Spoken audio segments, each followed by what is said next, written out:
We are going to go into our number 5. This was voted on again by 2 people. It's coming in with 11 points from this same franchise. We're talking about the third one. It is Home Alone 3. Their mission is deadly. Has to be on a plane. We are going to Chicago. Got the perfect plan. That's the house. Tomorrow we hit. He's got the chicken pox. What? And he's home alone. Home Alone 3. With a 32% tomato meter score, 27% audience score, and came out in 97. So yeah, I put this one on here because I didn't see the new one. I'm sure if I saw the new one, I would hate it more than this one. I haven't seen that, so this will just have to take its place.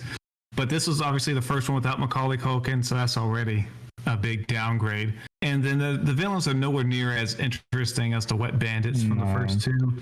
They're this team that want to get this chip that's on this Like from like North Korea or China or something. Yeah, they just turn up like the second one made it was a little more cartoonish than the first one with the traps and everything that they survived, and this one kind of took it a step further and made it like a full cartoon. And it just wasn't done well. As I actually looked this up a little bit earlier, I was surprised that John Hughes actually wrote this one. I would have thought that he didn't because it was a clear downgrade from the first two. He must have been near retirement at that point. It just didn't work, man. Especially the chip thing, because in the first one, it's just they were robbing the house. That's it. Like, that's simple. Now they're doing this whole chipping. I'm like, this is dumb. The only thing I will say that it edged out Home Alone, the kid wasn't as annoying. Not Home Alone, the other Home Alone movie I just spoke. The kid wasn't as annoying. Also, like, they made a little more sense of why he was home because he was sick, homesick from school. You actually know what the worst one would be if I saw it?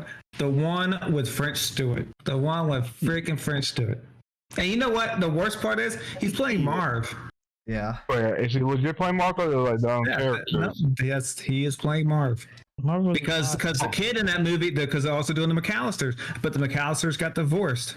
Why are you gonna make the so if I had seen that one, I probably would hate it more just because I hate what they did with all the characters from the first two. But that's neither here nor there. I just wanted to speak on that. Why do they do this movies of we're gonna make the parents divorce? Like why? That's the magic. Yeah, people want them to be together, you idiots. Going to our noun, we had another tie for number 3. This one came in with 17 points, was voted on by 2 people. God, this is just boring. It is Little Drummer Boy. Oh, Father, Mother, did you bring me something? I don't suppose this would interest you, young man? A drum. My very own drum. Oh, Father. Try it out, Aaron. The drum had an almost magical quality. And the animals, when they heard it, began to dance to its sound. Oh, yeah, this movie is boring. I'm shocked. I thought this would rank higher because we talked some mad junk about this. You and I are the only people who voted for it. It's so boring. Wow. I just forgot it existed. Now, see, the thing is, I looked this up today. It is only 25 minutes long, and I could have sworn it was 50. If you had told me it was an hour, I wouldn't have thought twice. Does it surprise you that it's only 25 minutes, Bobby or Phil? Because I thought it was way over. 100%. Yeah, that's pretty shocking. Yeah, you could have told me because that's why I think you've been Mandela effect. I think so because when I came from, it was about as long as 10 Commandments. Well, I mean, you know, to be fair, I also thought Frosty the Snowman was longer, but that's like only 20-something minutes as well. But you didn't hate that, did you? No, I sure didn't. And you know what, guys? It's crazy part. It has a 75% tomato meter score, 67% audience score. I don't understand what they were watching is beyond me. I think because it gets you in the good. They must have had on in the background. Well, yes, it gets you in the mood to go to sleep, so people recommend it as background. Well, I also think that some of these people who vote on it are kind of doing it nostalgically because maybe they grew up watching it on TV. I know for damn sure they didn't enjoy their time. I don't know why they remember it fondly. Those weren't good times. Yeah, this movie because I used to love when they played this because I watched on ABC Family and I loved those ABC Family 25 Days of Christmas. But this was one I would just tune out. I just changed the channel for it. I was like, nope, can't do it. Yeah, I've pretty much always hated this movie. I could probably count on one hand how many times I've seen this, and it's probably like only 2 or 3 times. Does anyone else think this? How about the song? Does anyone think the song's boring? Yes, I hate the song. I was about to say maybe it's because the song is kind of a slow drag along song. The movie was trying to do something because the song is probably one of the worst Christmas. Like it's bottom tier for Christmas carols. Yeah, in my opinion. I'd agree. It's just from beginning to end. It's just we're not feeling it. Mm-mm. We need better booking. There's a reason why there's only so many renditions of that Christmas Carol as opposed to others. All right. We're going to talk about the other one. This one probably has the best act. It came out in 99. It has 19% tomato meter, 40% audience score. It stars Michael Keaton. It is about a father and son's relationship. It is Jack Frost. In the town of Medford, there lived a man named Jack Frost. Happy holidays! You guys are great! He had a beautiful wife and a loving son, but his job kept him away from home. I brought you this. You have harmonicas? I got that the morning you were born. When you play that, no matter where I am, I can hear it. Then one night, something happened.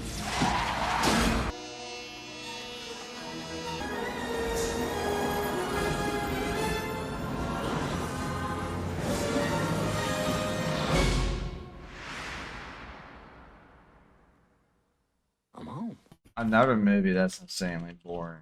Yes, that is exactly why I put it on mine. And so for me to hate a Michael Keaton movie, it has to be bad. And this is he was in quite a few duds around this time because like a few years later he did White Noise, whatever, and that was terrible too. Yeah, maybe. Now I think I'm not going to do it, and I still think I would find it boring. But maybe then I'm a father. Maybe I would view it differently. No. But I don't want to watch it. I don't want to take time. No, you won't. There's only one scene in particular I remember from the movie that I thought was good as a kid, was the snowball fight scene, just because he could do it ridiculously fast. But I think that's about it as far as the fun times in the movie go. It's really a depressing movie, though, because his dad dies in the beginning of the movie in a car crash, and then the kid plays a harmonica, then his dad goes into the snowman, and then his dad has to die again, essentially. They liked doing stuff like that in the 90s. The movie, okay, so it's supposed to be a Christmas movie, so you're supposed to be happy about Christmas, but like, oh, what brings me Christmas cheer? Oh, my dead parent. Well, in the whole movie, you can't be happy that the father and son are reunited again because in the end, he's gonna have to go because the snowman can't be here forever. You're trying to be happy, I guess it's gonna work out, but you're like, I kind of don't want to see them have to come to this moment where they know that they're not going to see each other again. Like, that's kind of depressing. I didn't come here to be depressed. And it's Christmas. I want some happiness, all right? That's why I watch these movies. All right. We're going to go into our second place. It came in with 27 points. This is a movie, again, we've talked about it a little bit. It came out in 2006. The scores is 17% tomato meter score, 39% audience score. Also featured Martin Short in it. It is Santa Claus 3, The Escape Clause. This time, Christmas is getting Jack Frost. You are hereby charged with attempting to upstage Santa Claus in a manner that is both willful and malicious. Excuse me. Did you just accuse me of being skillful and delicious? I'm tired of playing second fiddle. I'm going to be Santa Claus. You tricked me! You're not Santa anymore. You're just a guy who smells like a cookie. This is so wrong! Really wanted to like it because I like Martin Short as well, but man, it was not good. And it tried to do that whole trope of like, what if I never became so-and-so because my life's everything's bad. It just did not work for this movie. No. Martin Short, he usually is over the top, but he was way over the top in this one. I think he was a bit much. I'm trying to remember specific scenes. I've only seen it the one time in theaters, and I didn't like it that much. So there was that scene with the whole like Martin Short makes the North Pole like a attraction when he becomes Santa Claus, and he wants to do it because of Jack Frost. He's Jack Frost, and nobody really likes Jack Frost. And then they did the whole like he at the end melts away because the daughter hugs him. And so that's like a huge thing of like, oh man, she hugged me, all of that. So, and then there's the whole thing subplot, which what starts it is that his wife's parents come to the North Pole. Elizabeth goes missing her parents, and they come to the North Pole. and like everything's going wrong. And Martin Short's helps with that. Again, it just missed the whole magic of the first one. I mean, for sure. I mean, by this time, when you saw this movie, at the end of it, everyone knew, like, yep, I think that's it for that franchise as far as movies go. You're like, that's it. Sometimes you know when there's no more legs. There's no redeeming qualities about this movie, and I'm sorry to everyone who wasted their money watching it in theaters or who wasted their eyeball and precious time of life watching this film. Yeah, my condolences, and I wish nothing but happiness for the rest of your life for dealing with this. Very true. And I feel also an issue, like, and I get why they didn't do it, because this one was so much about the father-son relationship. And that kind of is where it also hits you. And this one was just like more, it just became more about Tim Allen and not really the family as a whole and how great it was. Like, I think it just never got that back. All right. We're going to go into some honorable mentions. We're going to go ahead and talk about a movie that was voted on by two people. It is based off of a popular song. It is called I'll Be Home for Christmas. So we watched this a ton when we were younger. I mean, we watched it all the time. I can't even tell you how many times because we were at Granny's house where we watched the same stuff. But I thought everyone was in agreement that this movie was terrible until I saw Candace said she liked it, and then, which isn't a surprise or anything, but still. But then I started looking up, and other people say they enjoy this movie, and I have coworkers that say they love this movie. I'm like, this movie was terrible. I didn't realize people liked this. This was one that I liked as a kid, but as I got older and rewatched it, I did not like it. Yeah, the same here. That's how bad it was. See, this is one I watched as a kid, but I remember nothing about it. Yeah, that's just why I put it in there. I mean, I put it in there because it's bad, but that's really the only tidbit I want to say on it. We're going to talk about a movie that it was actually a remake of a very popular Christmas special that we all enjoy. This one is The Year Without a Santa Claus live action. They did a live action? Yes, they did a live action one. See, we talked about this last year, and after that, I forced myself to watch it. And, man, when I say that's a steaming pile of shit, it is not only a steaming pile of shit, it's a drizzling shit. It is one of the, it is pure insanity. I don't know who greenlit this. All the joy and the fun you had watching the original is not there. It's not there at all. You know what? I do vaguely remember this now. I remember this cover. Yeah, Michael McKean with Snow Miser. Yeah. How are the songs, Bobby? As bad as you can imagine. There's no freaking way the dude from, I forget his name, but the dude from Independence Day and all that can sing. I'm just still going to say, I know we argued about this, and I'm starting an argument. He might just been a Snow Miser. I've said it. It's Christmas, Snow Miser. Green Christmas is not bad either. It's just bad. It's just bad all around. Look, John Goodman's John Goodman. You know, I can live with John Goodman. It's just the rest of the movie as a whole. And if you want to know how bad it is, it has a 3.7 on IMDb. But some has a 57% audience score on Rotten Tomatoes. I don't even know how it has above 1. 57? But two people. That's over 2,500 people voting. 2,500. Over 2,500. Because it's old enough now that people probably got nostalgic. Do yourself a favor and not waste your time. All right, we're going to go into our number one. I was the only one who did not watch this movie. It's coming in with 29 points. It is a more recent movie. This movie, one of the reviews says it is the Room of Christmas movies. Actually, The Room is more enjoyable, but you get the idea. Because The Room is very enjoyable. So this movie was a Christian movie that was supposed to have this big impact, but did not. Came out in 2014 with a 0% tomato meter score, a 30% audience. It is none other but Kirk Cameron's Saving Christmas. He's just not into Christmas this year, that's all. By all the commercialism and those who want to replace Merry Christmas with Happy Holidays or Season's Greetings. This is not what Christmas is all about. Newsflash, not in the Bible. That's a pagan idol symbol. It was the winter solstice. Jesus was not born in December. It's exactly what the Druids did. It's like a carjacking, but like of our religion. And guess what? Santa got in the car, kicked Jesus out, and was like, rolling, rolling, rolling, and took it. Isn't it time somebody spoke up? Join me and my family. And together, let's put Christ back into Christmas. I'm willing to bet on this movie has converted more people to atheism than Christianity. Well, Jay, how can you forget the stellar storytelling of his brother-in-law, who's an atheist, and his name is Christian? His name is Christian, right there. I don't know.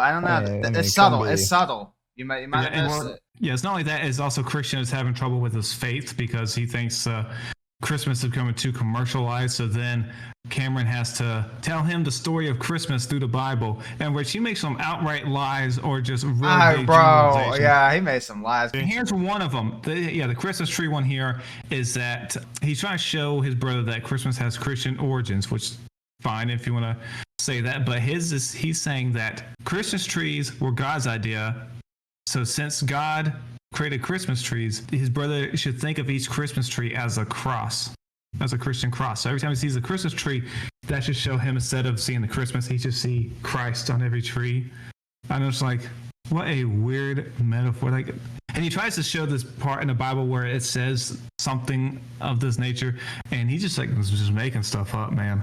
Christmas is a pagan holiday. It was originally found by the Romans. It actually was very, it's not Christian at all if you actually look at what the Romans were doing. It was just easier to convert people to Christianity. Oh, Max, he also, the Christmas tree was also like the Garden of Eden tree. Oh, that too. We should say we're not trying to attack Christianity. That's not the issue here. The issue is that this movie sucks. And we just don't like falsehoods. Yeah, we don't want you lying. And then he, at the end, he made Saint Nicholas seem like an action movie star. He was just kicking all sorts of he was ass, like man. a superhero. He was definitely whooping ass and taking names. And then, of course, at the very end, when our faithful hero Christian is now back on the Christmas train, they do a little dance number. It's really bad. And then there's these two side characters for no reason at all to start talking about conspiracies. It's very interesting. They brought that in and didn't do anything with it the rest of the movie. Well, yeah, and one of those guys who was the conspiracy theorist, he was so annoying. Yeah, because he kept talking too fast, and he just kept talking because I think they didn't want dead air. I don't doubt Kirk Cameron probably feels strongly and believes some of this stuff. And I'm sorry, these religious themed movies, a lot of them are just bad. It's like Christian rock. It's not. They just can't. It's bad. It just overdoes it because sometimes they just make everybody evil. If you're not a Christian, you're an evil person. And I'm like, okay, this is I'm a Christian and this is too much, man. It's oh no, you're not a Christian. We're going to make you an evil person and do all these horrible deeds. I'm like, okay, but the Christian people are fine. And it's no, they kind of do crappy stuff too. I'm just throwing that out there. But see, Phil, you had a different reaction than we did when we saw the trailer. When we saw the trailer, oh, we're watching that. Oh, that was good. So yeah, I know this is one that most people probably have not seen, but if you do see it, you can understand why we ranked it number 1. Well, there's our list. Did you agree with the list? Did you not? Let us know your comments below. Were there some movies you missed? Were there some of these that you also subjected yourself to? Thank you all for the subscribers as we've hit the 200 mark. Let's start rocking again as we go into the holidays and go into a new year. Let's get even more subscribers, get even more views. You can help us out in our algorithm. My name is Legacy. And I'm Max. I'm Bobby. Ian Catan. You just may the discussions begin.